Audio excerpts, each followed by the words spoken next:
Your Excellency, the Vice President of the Federal Republic of Nigeria, Your Excellency, the Chair of the Senate, the Honorable, the Attorney General in absentia, the Speaker of the House of Representatives in absentia, the Chair of the House Committee, Senators, Ambassadors, distinguished guests, good afternoon. I'm very happy to be invited to join you today to speak about the subject of corruption. It is a subject that is evergreen in Africa and one that deserves attention at all times, because corruption has undermined and continues to undermine development in Africa. It is true that corruption is to be found in every society, but the reason why corruption in Africa must receive greater attention is because corruption in Africa continues to be pervasive and pernicious to the detriment of the continent. Many African countries would have realized great economic and political growth, but such growth has been stunted because of corruption. Today, many of us know that the 50-odd African countries combined have a GDP that is lower than many European countries such as Germany, Spain, France, and many others. And this is so because of corruption. Talking about the impact of corruption and governance in Africa, the Liberian president with whom I agree, Johnson Sirleaf, says that Africa is poor because it is poorly governed. And those who have looked at Africa for a long time, including the famous South African who has advised Rwandese government, Greg Mills, in his book, Why Africa is Poor and What Africa Can Do About It, have asserted that Africans are poor because their leaders have chosen that path. It therefore gladdens me that I have been invited to speak in the presence of elected leaders. It has also been said that one of the reasons why corruption thrives in Africa is because Africa is in the business of canonizing thieves and sanctifying and celebrating the wrong people while it vilifies her good men and women. It has also been argued that Africans are in the business of punishing small thieves and electing the big ones into public office. And that is why, therefore, when one is asked to speak about corruption in Africa, one must ask the question why it is that Africa has never succeeded in this fight. I can't agree more that there is a place for legislation in Africa. But those who have observed Africa have also said that the problem of the fight against corruption in Africa is not the shortage of legislation. In fact, Africa has forests of legislation which are honored in breach. Which begs the question, what is the problem? The problem in Africa is that we have succeeded, rather paradoxically, to create an environment which allows thieving and thievery to blossom and thrive. We have created an environment that ensures that our men and women who engage in graft occupy positions of power and influence. And therefore, when one is asked to ask, what is it that other African countries have done in the fight against corruption which we can emulate, one must remind oneself that there have been a number of countries in Africa which have succeeded in the fight against corruption. And the reason why they have succeeded is because the leadership in those countries have demonstrated by word and deed that they mean what they say in the fight against corruption. As I said a few minutes before, African countries are quick to sign international instruments that speak against corruption. If you look at the countries which were the first to ratify the UN Convention Against Corruption, African countries were in the forefront. If you look at the countries which were quick to adopt protocols that speak against corruption, African countries were in the forefront, and Nigeria was never far behind. If you look at the countries which adopted legislation against corruption, it is African countries. In other words, African countries have the inclination to sign anything on sight without doing what those things require and demand of them. So, it is not legislation in and of themselves. It is something else. It is the culture that we have evolved over the years in Africa of celebrating ill-gotten wealth. It is not the shortage of political pronouncements in many African countries. Those who occupy political leadership when they seek political office will invariably say that we are going to fight against corruption. But many times, in the fight against corruption, their understanding of it is that they should appear to be fighting corruption without actually fighting corruption. So the question that we must ask ourselves, what must we do, we who have the privilege and honor of serving our countries in the positions to which we have been elected, in order to salvage our countries from the chains of graft? There are those Afro-pessimists who hold the view that Africa will perpetually and eternally be mired in the muck and mire of corruption. But the truth is that African countries have demonstrated that it can be done. Countries such as Botswana have demonstrated that when there is a committed leadership at the very top, corruption can be fought and can be fought successfully. Countries such as Mauritius have demonstrated that corruption can be fought. Countries such as Rwanda have demonstrated that corruption can be fought.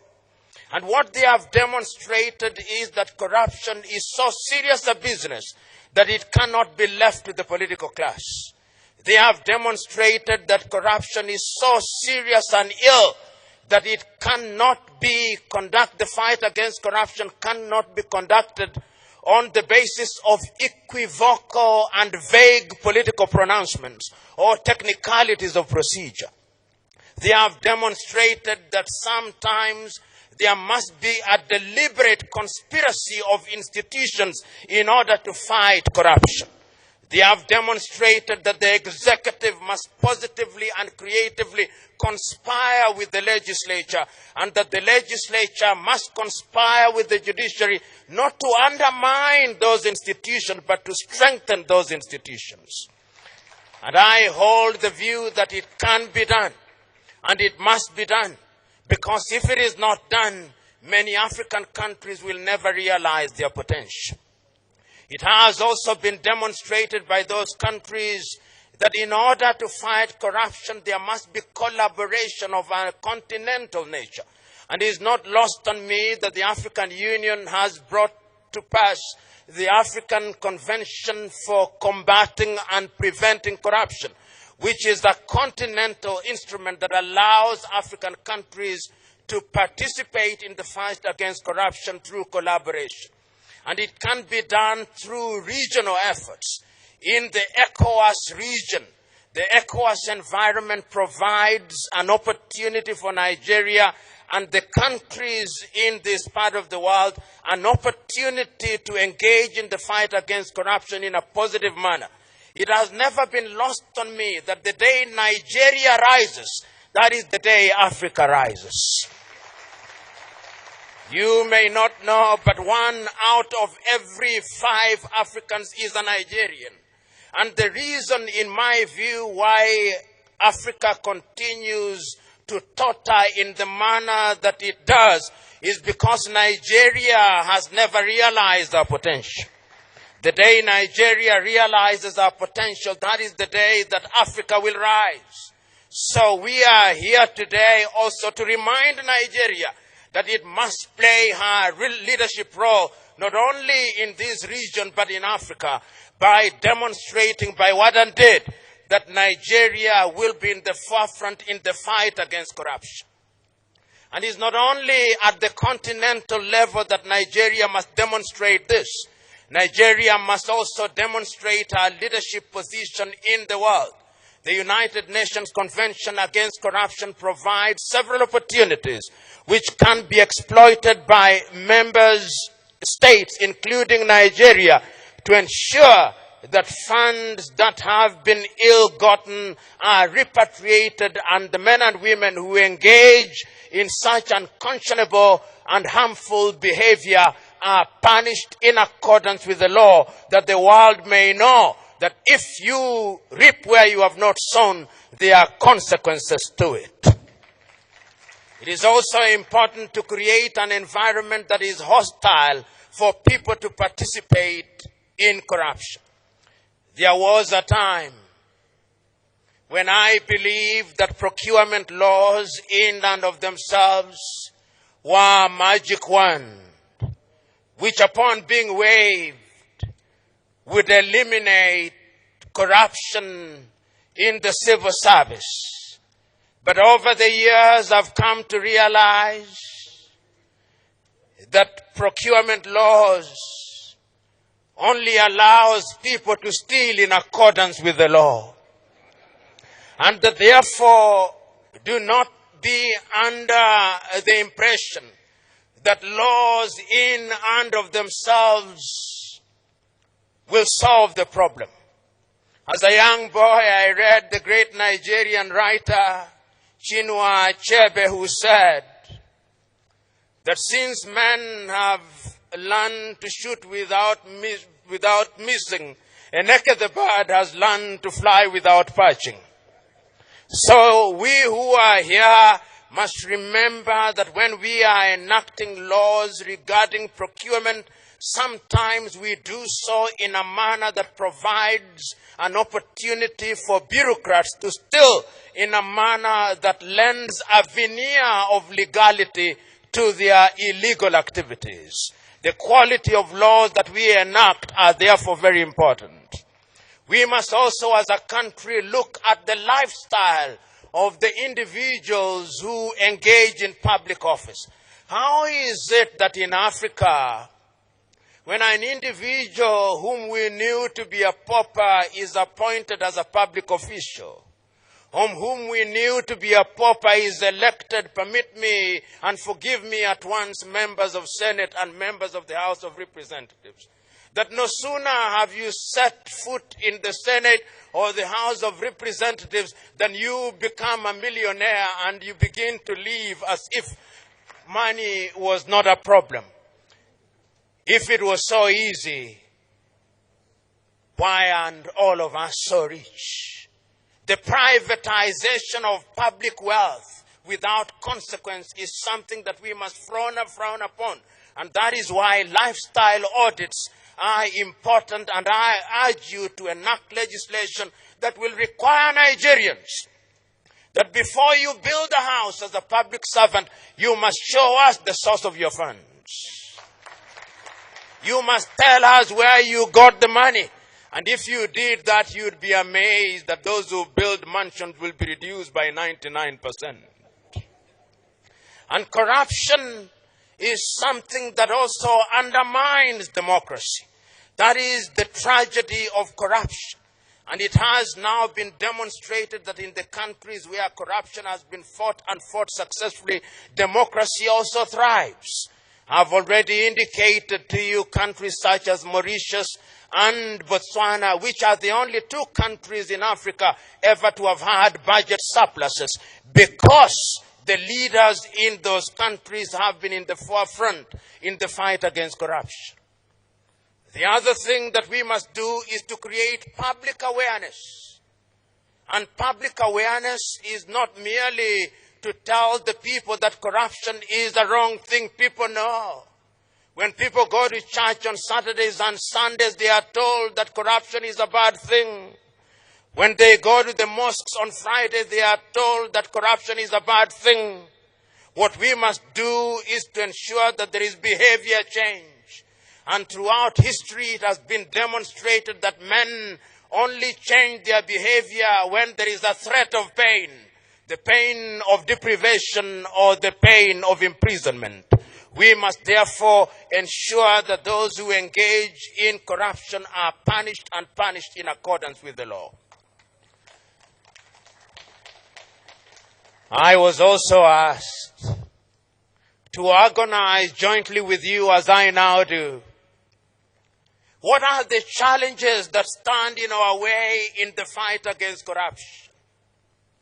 In a multi-ethnic, multinational country such as Nigeria, as indeed are many African countries, the fight against corruption is even more difficult.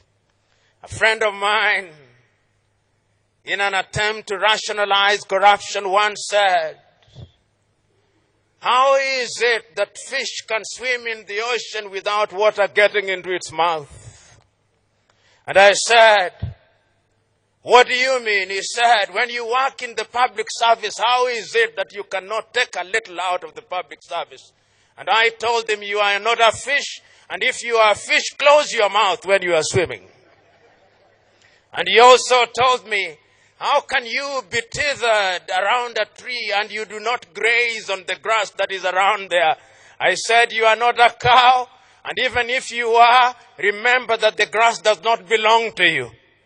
There is no shortage of attempts at rationalizing corruption in Africa, and there is no way in which we are going to fight corruption without changing people's behavior. My prescription is that we must realize that those who engage in corruption belong to a different cadre of people, and that they must never be owned. The culture in many African countries that if a thief is from your tribe, you say, "Yes, we know he's a thief, but he's our thief." Must stop. This ownership of thieves, because they come from our ethnic groups, or they come from our social class, or they come from our religious circle, is one of the things that undermines the fight against corruption in many parts of Africa.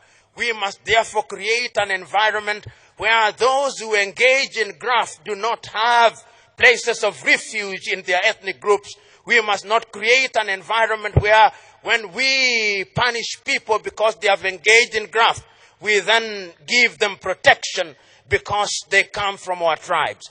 It is a problem that is going to persist in a country such as Nigeria, but is only through the legislature, which comprises people from all parts of Nigeria, that we can ensure that these thieves are not given the oxygen to breathe so that they can suffocate through their iniquities. Ladies and gentlemen, the fight against corruption is one which one can talk about for a long time. But when one is speaking in the presence of the Vice President of the Federal Republic of Nigeria, one ought to measure one's words. One only ought to say the things that ought to be said. And therefore, as I draw to the conclusion of my presentation, there are a number of things that I think are critical in the fight against corruption in the manner that it has been demonstrated in different parts of the world. The first thing that we must do is that we must strengthen institutions. Institutions are at the very heart of the sustained fight against corruption. Your President, His Excellency Muhammadu Buhari, is on the right path. He has given us a clarion call.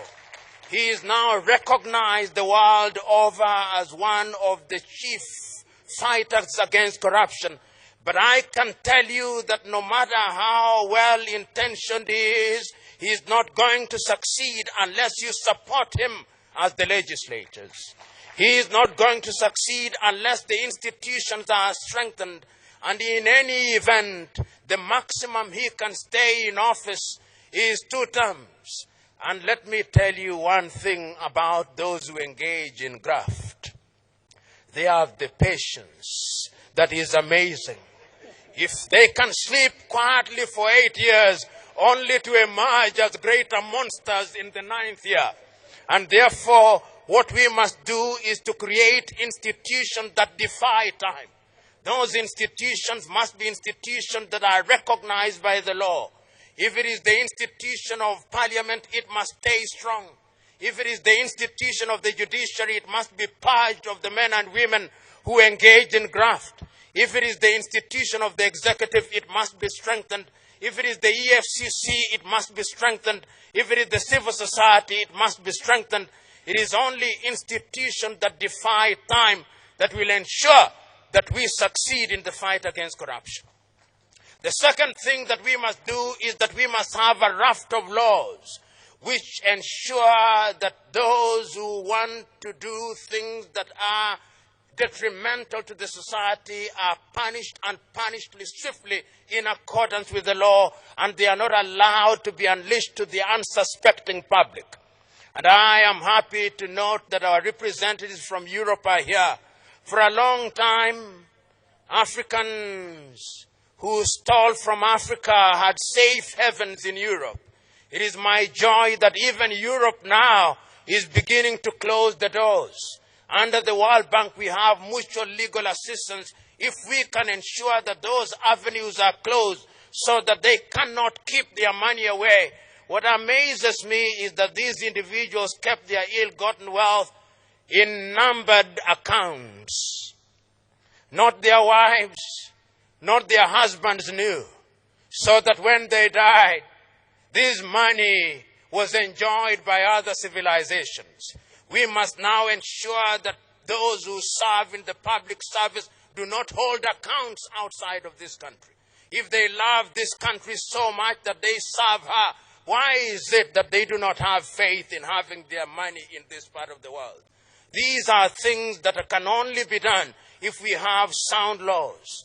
The third thing is that we must look at our education system. What are we teaching in the 143 universities in Nigeria? What are we teaching in our high schools? Are we teaching our young men and women that you can be celebrated simply because you have acquired wealth without its source being given?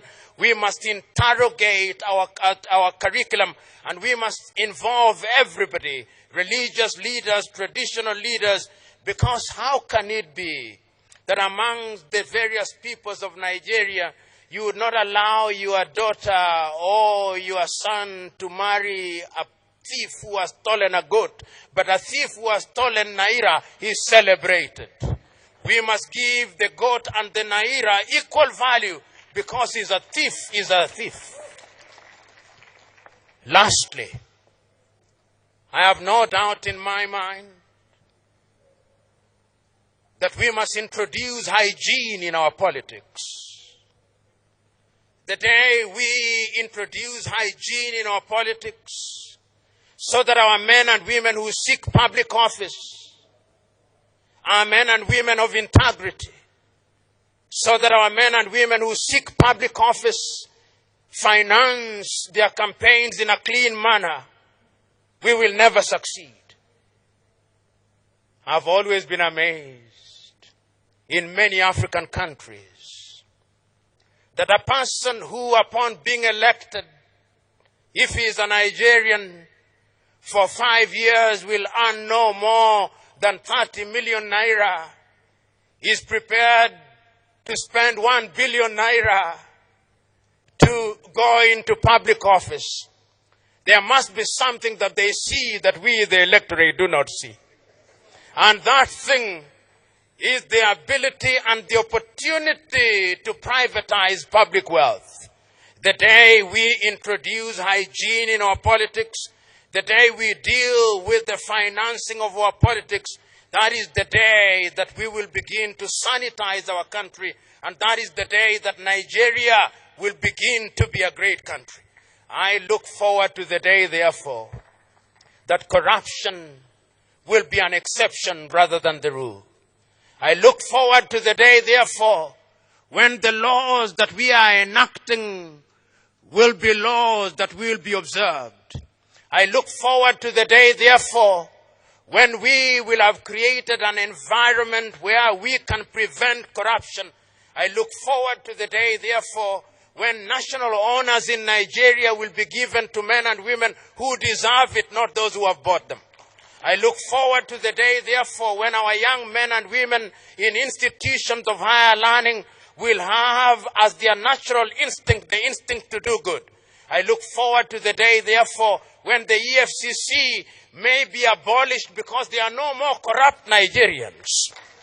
I look forward to the day, therefore, when all these laws will have their pride of place. I look forward to the day, therefore, when the protocols of Africa and when the laws of Africa will be in the Museum of History because corruption will have been eliminated. I look forward to the day when we will be able to say, like the man in the Bible, corruption, where is thy sting? Corruption, where is thy sting? God bless you.